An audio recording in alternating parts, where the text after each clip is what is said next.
ఇదిగో ఫ్రెండ్స్, నెయ్యి చూడండి. మొత్తం డాల్డా, పూర్తిగా డాల్డా. అస్సలు ఇది నెయ్యే కాదు, 100% చెప్తున్నా. అసలు నెయ్యే కాదు. అసలు ఇది ఇంత దారుణంగా, ఇంత మోసమా వీళ్ళు చేసేది?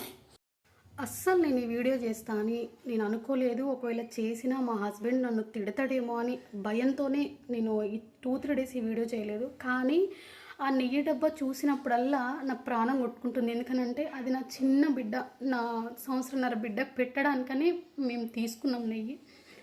ఎంత బాధ అవుతుందంటే అసలు అసలు ఏం మనుషులు మీరు, ఏం మీ బొంద మీద పెట్టుకొని పోతారు చెప్పండి? ఇంత కల్తీ నెయ్యి ఇచ్చేది, అది కూడా పూర్తిగా డాల్డా. అసలు ఏం మనుషులండి, ఏం మనాలో కూడా నాకు అర్థం కావట్లేదు. అసలు ఆ నెయ్యి డబ్బా చూసినప్పుడల్లా అసలు ఎంత బాధిస్తుందంటే, ఇంత మోసమా, ఇంత మోసమా అనిపిస్తుంది. అసలు ఈ వీడియో పత్తికొండలో నెయ్యి అమ్మే ప్రతి ఒక్కరికి షేర్ చేయండి. మీరు జెన్యున్గా మంచిది అమ్మండి, 100 కాకపోతే 200 ఎక్స్ట్రా తీసుకోండి. అంతేగాని కల్తీ నెయ్యి ఇచ్చి పిల్లల ఉసురు మాత్రం పోసుకోకండి. అర్థం చేసుకుంటారని చెప్తున్నా. అసలు ఎట్లండి, పసి పిల్లలకండి పెట్టేది నెయ్యి? ఎందుకండి ఇట్లా?